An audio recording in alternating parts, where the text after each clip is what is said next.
سزا سے بچنے کی کوئی سبیل نہیں ہے۔ اب سورہ تحریم میں خاص طور پر ایک خاص جو پس منظر ہے اس کے اعتبار سے یہ آیت آ رہی ہے، یا ایھا الذین آمنوا توبوا الی اللہ توبۃ نصوحا، اے وہ لوگوں جو ایمان لائے ہو، اے ایمان کے مدعیوں، دعوے داروں، توبہ کرو اللہ کی جناب میں، لیکن وہ توبہ خالص ہونی چاہیے، توبۃ نصوحا۔ اس سورہ مبارکہ کے پس منظر کو نوٹ کیجئے تو اس میں ایک خطائے اجتہادی کہہ لیجئے حضور سے ہو گئی تھی صلی اللہ علیہ وسلم، اگرچہ وہ خطا جانب خیر میں تھی، اچھے کام کے لیے تھی، برے کام کے لیے نہیں تھی، کہ آپ نے اپنی ازواج مطہرات کے دل جوئی کے لیے ایک شے جو اللہ کی طرف سے آپ کے لیے حلال تھی اس کو استعمال نہ کرنے کی قسم کھا لی، تو اس پر حضور کو روکا گیا، یا ایھا النبی لم تحرم ما احل اللہ لک تبتغی مرضات ازواجک، اے نبی کیوں آپ اپنے اوپر حرام ٹھہراتے ہیں وہ شے جو اللہ نے آپ کے لیے حلال قرار دی ہے؟ کیا آپ اپنی بیویوں کی رضا جوئی کے لیے ایسا کر رہے ہیں؟ واللہ غفور الرحیم، اللہ غفور ہے، رحیم ہے، اللہ نے آپ کی اس خطا سے درگزر کیا ہے، لیکن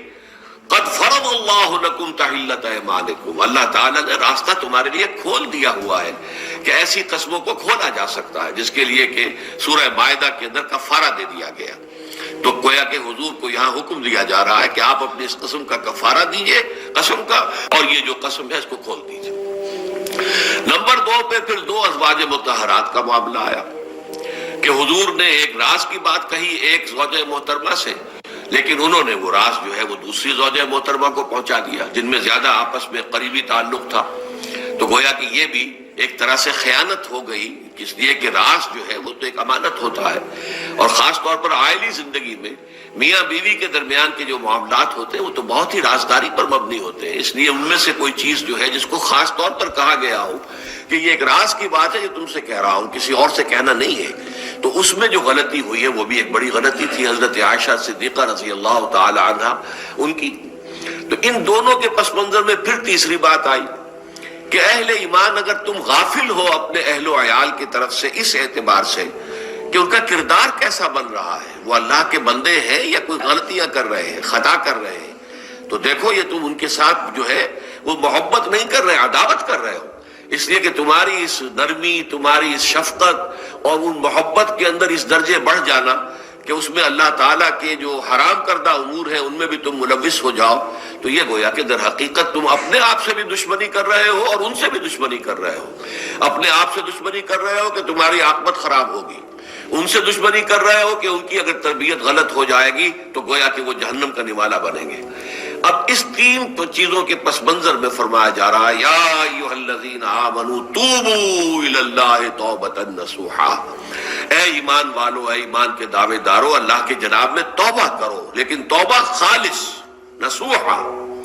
پہلی بات تو یہ جانیے، میں نے بھی یہ یقیناً پہلے بھی عرض کیا ہوگا لیکن دہرانے میں کوئی حرج نہیں ہے، عربی زبان میں یہ 2 الفاظ بہت قریب ہیں، آبا یعوب اوبن اور تابا یتوب توبن یا توبتن۔ آبا یعوب اوبن بھی ہوتا ہے واپس لوٹنا، لیکن یہ ہے کسی یعنی مادی چیز کی طرف سے واپس لوٹنا۔ ایک ہے تابا یتوب توبن یا توبتن، وہ کسی فعل سے، مانوی چیز سے پلٹ آنا، لوٹ آنا۔ چنانچہ ایک بڑی پیاری جو دعا حضور صلی اللہ علیہ وسلم مانگا کرتے تھے، آپ کی مسنون دعاؤں میں سے ہے، جب آپ سفر پر گئے واپس گھر آئے تو گھر میں داخل ہوتے ہوئے آئبونا تائبونا لربنا حامدون، ہم پلٹ کر آ گئے ہیں سفر سے، وطن سے میں پہنچ گئے ہیں، گھر میں داخل ہو رہے ہیں، اور ہم اس حال میں بھی اپنے رب کی جناب میں توبہ بھی کر رہے ہیں، رجوع کر رہے ہیں اللہ کی جناب میں، اور اپنے رب کی حمد کرتے ہوئے داخل ہو رہے ہیں، آئبونا تائبونا لربنا حامدون۔ اسی طرح آپ بازار جائیں، اس کے بعد اپنے گھر میں داخل ہو تو یہ دعا پڑھیں، تو یہ گویا یہ بہت ہی ایک یوں سمجھیے مبارک،